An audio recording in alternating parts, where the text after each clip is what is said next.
ডাকসু নির্বাচন নিয়ে ঢাকা বিশ্ববিদ্যালয়ের পরিবেশ পরিষদের এটি দ্বিতীয় বৈঠক। এর আগে গত বছরের ১৬ সেপ্টেম্বর প্রথম বৈঠকে সব রাজনৈতিক ছাত্র সংগঠনের প্রাথমিক মতামত শুনেছিলেন শিক্ষকেরা।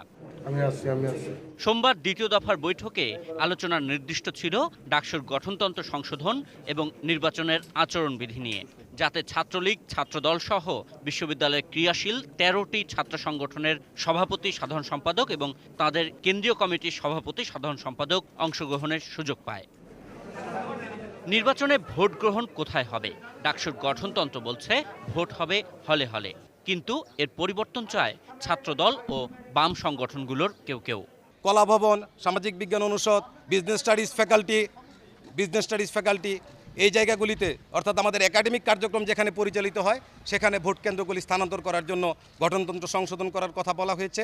ফ্যাকাল্টিগুলোতে হতে হবে, কারণ যদি বিশাল একটা সংখ্যক হলের বাইরে থাকে, হলগুলোতে ক্ষমতাসীনদের দখলদারিত্ব আছে এবং ওইটা এখনও যথেষ্ট আস্থা অর্জন করতে সক্ষম না। হল সংসদ নির্বাচন হলে হবে। এখানে নির্বাচন সুষ্ঠু হয়, সেজন্য যত ধরনের পদক্ষেপ নেয়ার সেটা বিশ্ববিদ্যালয় প্রশাসন নিয়ে আমরা সাহায্য করব। গঠনতন্ত্রটা যখন চূড়ান্ত হবে তখন গঠনতন্ত্র যেভাবে বলবে ঠিক ওখানে ইলেকশনের কেন্দ্র ওখানে হবে।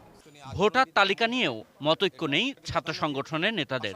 এমফিল, পিএইচডি গবেষকরা ভোটার হতে পারবেন কিনা সেই প্রশ্নের বিষয়ে চূড়ান্ত সিদ্ধান্ত দেবে গঠনতন্ত্র সংশোধনী কমিটি। ভোটার এবং প্রার্থী হওয়ার ক্ষেত্রে যারা হল এবং ছাত্র সংসদের ফি প্রদান করে তাদের সকলকেই ভোটার এবং প্রার্থী হওয়ার ক্ষেত্রটা উন্মুক্ত করতে হবে। যারা নিয়মিত শিক্ষার্থী রয়েছে, ছাত্র রয়েছে, যে ক্রাইটেরিয়া আসুক, তাদের লিস্ট বিশ্ববিদ্যালয় প্রশাসনকে দেখ, প্রভোস্টারদের দেখ। প্রত্যেকটি হলে প্রভোস্টদের সরাসরি কর্তৃত্ব রয়েছে, তাদের তত্ত্বাবধানে চলছে। সুতরাং তারা যদি লিস্ট দেয় তারা আসুক, আমাদের কোনো আপত্তি নেই। এগুলো চূড়ান্ত সিদ্ধান্ত নেবে সিন্ডিকেট। চূড়ান্ত সিদ্ধান্ত নেবে যে কারা ভোটার হওয়ার উপযুক্ততা সেগুলো নির্ধারণ করবে। নির্ধারণ করলে তারা ভোটার হবে এবং তারাই প্রার্থী হতে পারবে। একটা পয়েন্টে আমরা সবাই একমত যে যারা ভোটার হওয়ার উপযোগী তারা প্রার্থী হওয়ার উপযুক্ততা যাতে পায়। সব আলোচনাকে ছাপিয়ে বড় প্রসঙ্গ ক্যাম্পাসে সব ছাত্র সংগঠনের সহাবস্থান নিশ্চিত করা। আমরা প্রত্যাশা করব যে আগামীকাল থেকেই আমরা মধুর ক্যান্টিনে আসবো। সে ব্যাপারে আমরা আমাদের ছাত্র সংগঠনগুলি কথা বলে আলোচনার ভিত্তিতে একটা সিদ্ধান্ত নিয়ে, যাতে এটাকে কেন্দ্র করে আমাদের আগমন অথবা ক্যাম্পাসের সহাবস্থান, যেহেতু আমরা ছাত্রদল দীর্ঘদিন নাই, এটাকে কেন্দ্র করে কোনো অনাকাঙ্ক্ষিত পরিবেশ সৃষ্টি হোক সেটাও আমরা চাই না। আমরা ছাত্রলীগ কিন্তু বারবার বলছি যে আমরা ইতিবাচক ধারায় আছি, যাকে সত্য সুন্দর তার সঙ্গে আছি। ছাত্রদল সেটা প্রকাশ করুক, সবার সামনে বলুক, ইতিবাচক ধারায় আসবে, দে আর ওয়েলকাম। আশিকুর রহমান অপু, এটি নিউজ, ঢাকা। খুব ভালো লাগলো। দীর্ঘ প্রায় 3 ঘন্টা আলাপ আলোচনা হয়েছে।